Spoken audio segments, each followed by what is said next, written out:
আসসালামু আলাইকুম রহমতুল্লাহি ওবরকাতুহু। সম্মানিত দর্শক,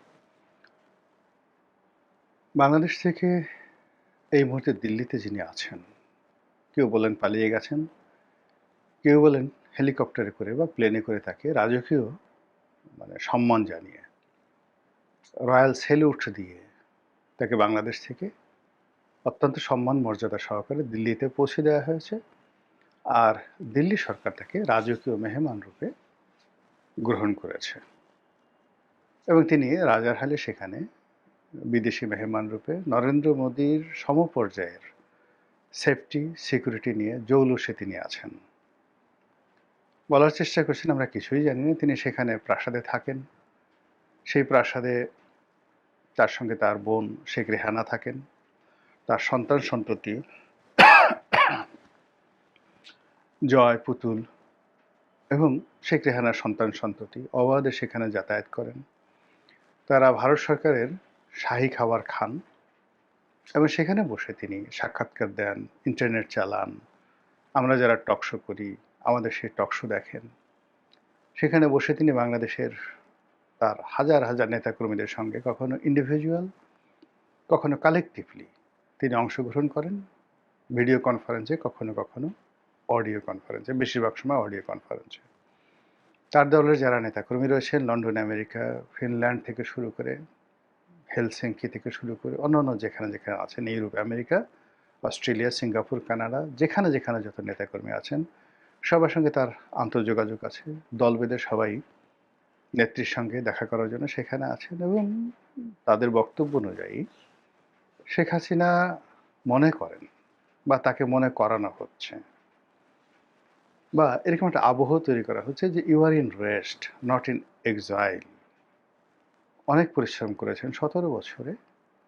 তো এই 17 বছরে আপনার আসলে একটা রেস্ট দরকার। আপনি এখানে আছেন, প্রধানমন্ত্রী হিসেবে আছেন।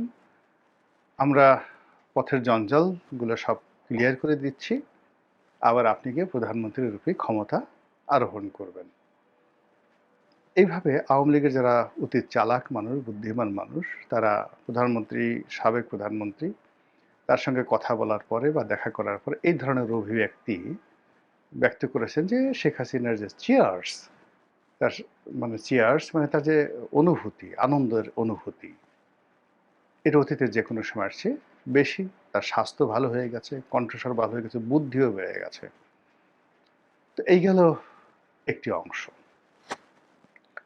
অন্যদিকে ইউনূসের জামানাতে যেই জিনিসগুলো আমরা শুনেছিলাম সেটা এখন আর শোনা যাচ্ছে না। বিচারে ফাঁসি হবে, ফাঁসি হয়েছে, আরও ফাঁসি হবে, তাকে ধরে আনা হবে। নরেন্দ্র মোদীর কোনো ওয়ে নেই শেখ হাসিনাকে বাংলাদেশের কাছে হস্তান্তর করা ছাড়া, অন্য কোনো কিছু করা ছাড়া। তো সেটা যখন ডক্টর ইউনূসের সরকারের পতন হলো, এখন উল্টো হয়ে গেছে পরিস্থিতি যে ডক্টর ইউনূসের বিচার কবে হবে, তার কি ফাঁসি হবে, এই শিশু হত্যার জন্য তার বিরুদ্ধে যে মামলা হবে সেই মামলায় তার কি ফাঁসি রায় হবে, ৩২ নম্বর ভাঙা রায় কি হবে, একটি সরকারকে উচ্ছেদ করার পরিণাম কি হবে, সংবিধান যাকে বলা হয় অবমাননা করা, সংবিধান শুধু অবমাননা না করা, সংবিধান লঙ্ঘন করা, এই কাজগুলো করার ফলে তার কি কি হতে পারে, এই বিষয়গুলো নিয়ে আলোচনা করার ফলে কি হলো, ডক্টর মোহাম্মদ ইউনূস এবং তারা যারা লোকজন রয়েছে সঙ্গত কারণে কেউ আর সুস্থ নেই। তাদের সামনে বড় একটা রাজহাঁসের ডিম আনলে তারা এটাকে টিকটিকি ডিমের মতো দেখে। টিকটিকি ডিম যদি একটা টিকটিকি ডিম তারা দেখে, অবচেতন মনে তারা ওটাকে একটা গোখরা সাপের ডিম মনে করে আতঙ্কে থাকে। এরকম একটা অবস্থা তৈরি হয়েছে। এরপরে নতুন সরকার এলো। নতুন সরকার আসার পরে সবাই যেটা আশা করেছিল যে আওয়ামী লীগের সঙ্গে তাদের একটা সমঝোতা হয়েছে বা হবে, দিল্লির সঙ্গে একটা সমঝোতা হয়েছে বা হবে, কিন্তু সেটা হয়নি। এটা বুমেরাং হয়ে গেছে। শেখ হাসিনা স্বয়ং বলছেন যে আমাদের সঙ্গে বেইমানি করা হয়েছে, আমরা তাদেরকে ভোট দিয়েছি, আমাদের নেতাকর্মীদের হাতে পায়ে ধরা হয়েছিল, এই জন্য আমরা ভোট দিয়েছি এবং এই ভোট পাওয়ার পর এখন বিএনপি আমাদেরকে ভুলে গেছে, আমরা তাদেরকে ছাড়বো না, কড়াই গুন্ডায় প্রতিশোধ আদায় করব, এ সকল কথাবার্তা হচ্ছে। অন্যদিকে পশ্চিমবঙ্গে শুভেন্দু ক্ষমতা আসার পরে পুরো পশ্চিমবঙ্গের সঙ্গে বাংলাদেশের যে সীমান্ত, সেই সীমান্ত রীতিমতো তোলপাড় চলছে। প্রায় প্রতিদিন পতাকা বৈঠক হচ্ছে বিজিবির সঙ্গে, বিএসএফের সঙ্গে। পাল্টা গোলাগুলি হচ্ছে, বেশ কয়েকটা হত্যাকাণ্ড হয়ে গেছে। অনেক জায়গাতে কাঁটাতারের বেড়া দেওয়ার চেষ্টা করা হয়েছে, সেইগুলো বিজেপি এবং বিএসএফ তাদের মধ্যে রীতিমতো হাতাহাতির পর্যায়ে ঘটে গেছে। এবং আমাদের বিজিবি বেশ বীরত্বের সঙ্গে ওদেরকে তুই তুইকারি করে কথাবার্তা বলেছে, এবং সেগুলো আবার আমরা সামাজিক মাধ্যমে ছেড়ে দিয়ে আমরা বলছি যে সাব্বাস, এরকম বিজেপি দরকার। এরই মধ্যে শেখ হাসিনা বাংলাদেশে আসবে, একেবারে টাইম ডেট ঠিক করে বলে দিয়েছেন যে আগামী 6 মাসের মধ্যে তিনি আসবেন। আর তিনি আসার জন্য ইতিমধ্যে ট্রাভেল পাস চেয়েছেন, অর্থাৎ বাংলাদেশের যে দূতাবাস রয়েছে সেই দূতাবাসে ট্রাভেল পাস চেয়েছেন বাংলাদেশে আসার জন্য। এই ধরনের খবর প্রচার করা হচ্ছে। এই হলো অ্যাজ এ হোল। এখন এগুলো নিয়ে আমাদের রাজনীতিতে কি হচ্ছে? বাস্তবতা হলো যে যারা প্রতিপক্ষ শেখ হাসিনা তারা গালাগাল করছে, আসুন আসুন বা আসো আসো, তোমরা তো এইবার কিছু করতে পারিনি, এইবার আসো, ডলা দিয়ে দেবো, তোমাদের জন্য জেলখানা প্রস্তুত, তোমার জন্য ফাঁসির মঞ্চ প্রস্তুত। কেউ কেউ বলছে তুমি আসো, তোমাকে মোটামুটি এয়ারপোর্টের মধ্যেই আমরা একটা, যাকে বলা হয়, ডলা দিয়ে দেবো। ভালো কথা। শেখ হাসিনার পক্ষের যারা লোক তাদের বক্তব্য হলো শেখ হাসিনার অলৌকিক ক্ষমতা রয়েছে। তিনি যখন আসবেন 2 কোটি লোক এয়ারপোর্টে উপস্থিত হবে। এবং তারেক রহমান সাহেব যেভাবে বাংলাদেশে এসেছেন, অথবা শেখ হাসিনা এর আগে যে এসেছেন 1981 সনে, তার চাইতে অন্তত 3 থেকে 4 গুণ লোক বেশি হবে। এই জন্য তারা অনলাইনে প্রচার করছে শেখ হাসিনার দেশে ফেরা 2.0, মানে দ্বিতীয় যে প্রত্যাবর্তন বাংলাদেশে, এটা কবে হবে, কিভাবে হবে, এটা নিয়ে সবাই ব্যাপকভাবে প্রস্তুত। তাদের বক্তব্য হলো শেখ হাসিনা শুধুমাত্র আসবেন, এয়ারপোর্টে পাড়া দেবেন, পাড়া দেওয়ার সঙ্গে সঙ্গে সব কিছু তার নিয়ন্ত্রণে চলে আসবে, আওয়ামী লীগের নিয়ন্ত্রণে চলে আসবে। এবং একই অবস্থা কিন্তু তারেক রহমান সাহেবের ক্ষেত্রেও ঘটেছিল। তারেক রহমান সাহেব দেশে কিছুতেই আসছিলেন না। আমাদের মতো কিছু অর্বাচীন বালক আমরা বলার চেষ্টা করেছিলাম, তারেক রহমান সাহেব যদি আসেন যমুনার জল বন্ধ হয়ে যাবে, যমুনার ঢেউ বন্ধ হয়ে যাবে, কেউ যমুনার দিকে যাবে না। তারেক রহমান সাহেব যেখানে যান সেখানে মেলা মিলবে, তিনি 300 ফিটে গেলে মেলা মিলবে, তার বাসায় মেলা মিলবে, তার অফিসে মেলা মিলবে। এবং ঘটনা তাই ঘটেছে। তিনি সেখানে এসে বীর দর্পে বলেছেন আই হ্যাভ এ প্ল্যান, এবং তার সেই প্ল্যানের পিছনে সবাই ছুটেছে। আর সেই দিন থেকে, যেদিন তারেক রহমান সাহেব বাংলাদেশে পা দিয়েছেন, সেখানে সেনাপ্রধানের যেটা কর্তৃত্ব ছিল, এনসিপির যেটা কর্তৃত্ব ছিল, জামাত কিংবা ডক্টর মোহাম্মদ ইউনূসের যে কর্তৃত্ব ছিল, সব শূন্য হয়ে গেছে। সূর্যের যে মহাকর্ষণ শক্তি, সেই মহাকর্ষণ শক্তির কাছে যেভাবে সৌরজগতের অন্যান্য গ্রহ উপগ্রহ নক্ষত্রগুলো সব ভিক্ষুকের মতো ঘুরতে থাকে, এবং তাদের কোনো শক্তি, সূর্যের চারিদিকে ঘোরা ছাড়া তাদের অন্য কোনো শক্তি নাই, তদ্রূপ তারেক রহমান সাহেব যেই মুহূর্তে আসছেন বাংলাদেশে, তাকে কেন্দ্র করে বাকি যে শক্তির বলয়গুলো, তিনি নক্ষত্র রূপে তার আপন বলয়ে ঘুরেছেন। আর তাকে কেন্দ্র করে তিনি এই নির্বাচনের পরে প্রধানমন্ত্রী হওয়ার আগ পর্যন্ত তাকে কেন্দ্র করে সব কিছু করেছে। তিনিই প্রধানমন্ত্রী, যেদিন থেকে আসছেন সেদিন থেকে প্রধানমন্ত্রী। তো এই যে তারেক রহমান সাহেবের যে উত্থান, বা তাকে কেন্দ্র করে বাংলাদেশে যা কিছু ঘটেছে, এটাকে অ্যাজ এ প্রিয়াম্বল হিসেবে, কিংবা এটা সংবিধানের ভাষা প্রিয়াম্বল, কিংবা ধরুন এটাকে একটা প্রাইমা ফেসি হিসাবে, এটিকে একটি উদাহরণ হিসেবে, কিংবা এটিকে একটি ফেলাছি, আপনি ভুল যদি ধরেন, ফেলাছি, এই হিসেবেই আওয়ামী লীগের যারা লোকজন তারা বলার চেষ্টা করছেন যে কোথায় তারেক রহমান আর কোথায় শেখ হাসিনা। তার যে ক্ষমতা, তার যে কানেক্টিভিটি, তার যে প্রাজ্ঞতা, তার যে সাহস, তার যে শক্তি, এবং তার পেছনে যে সকল দেশি বিদেশি শক্তি রয়েছে, সেই দেশি বিদেশি শক্তির উপর ভর করে তিনি খালি এয়ারপোর্টে নামতে হবে না, দিল্লি থেকে যেদিন প্লেনে উঠবে এবং ওই প্লেনে তিনি দিল্লি থেকে রওনা করেছেন, সঙ্গে সঙ্গে সেই ছবি ইন্টারনেটে ছড়িয়ে পড়বে। সেই ছবি লাইভ টেলিকাস্ট করবে আল জাজিরা, লাইভ টেলিকাস্ট করবে সিএনএন, লাইভ টেলিকাস্ট করবে ডয়েচ ভ্যালে, থেকে শুরু করে যত বিখ্যাত ইন্টারনেট প্রোটোকল রয়েছে, যত বিখ্যাত গণমাধ্যম রয়েছে, যত স্যাটেলাইট কোম্পানিগুলো রয়েছে, তারা ওই শেখ হাসিনা যেদিন দমদম, কলকাতার দমদম থেকে বা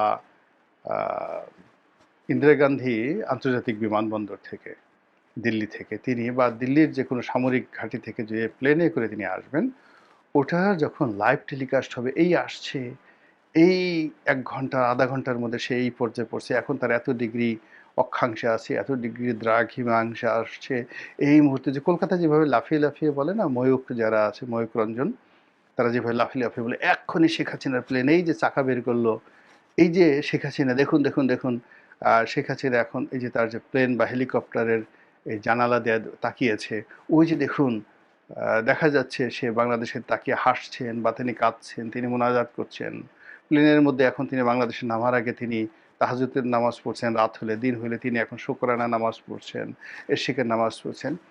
এইগুলো শোনার সঙ্গে সঙ্গে কত মানুষের যে ডায়রিয়া হবে, ব্রঙ্কাইটিস হবে, নিউমোনিয়া হবে, কত মানুষ যে সঙ্গে সঙ্গে হার্ট অ্যাটাক হবে, ঢাকার হাসপাতালগুলো ভরে যাবে, কল্পনাই করা যাবে না। এটা আওয়ামী লীগের লোকজন মনে করছে যে শেখ হাসিনার ওইরকম একটা ভাবমূর্তি হয়ে যাবে।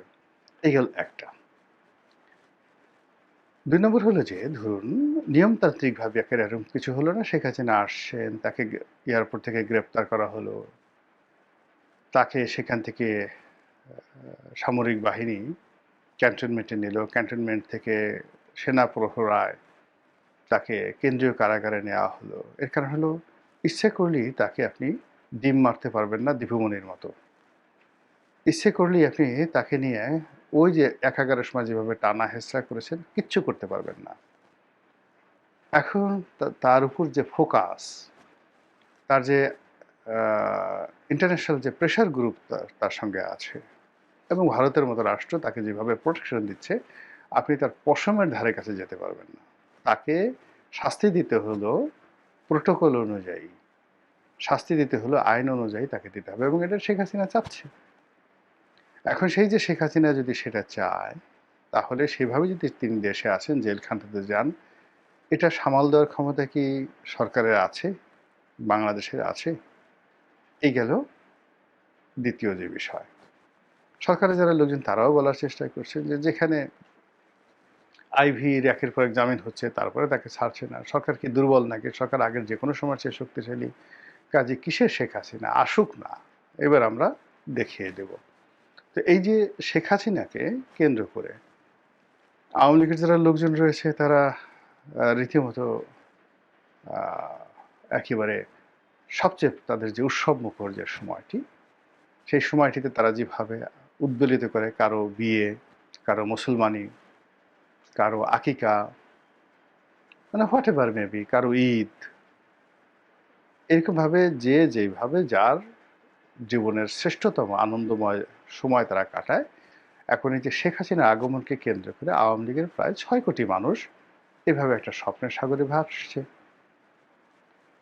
যারা দুর্বল লোক, দুর্বল চিত্তের লোক, আওয়ামী লীগের হোক কিংবা আওয়ামী লীগের বাইরের হোক, তারা কাঁপছে, থলথল করে কাঁপছে, এবং কাঁপানোর লোকের সংখ্যা বেশি।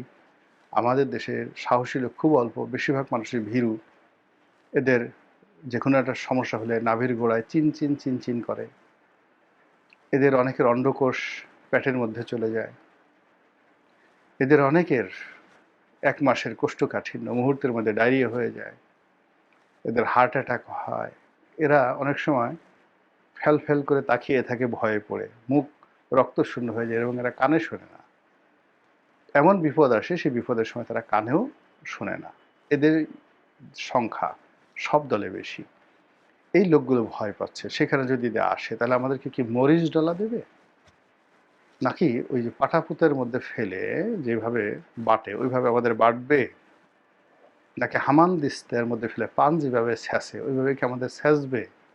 মানে নিজেরা নিজেরা নিজেদের যে কর্মকাণ্ড হয়তো আমরা জানি না, কেউ জানি না, কিন্তু সে তো জানে।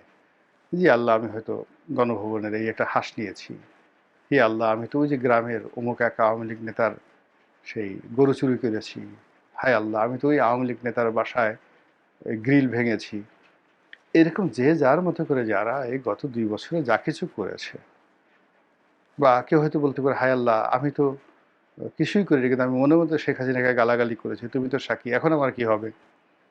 এইভাবে যে যার মতো করে জাহান্নাম বানিয়ে থল থল থল করে একটা গ্রুপ কাঁপছে।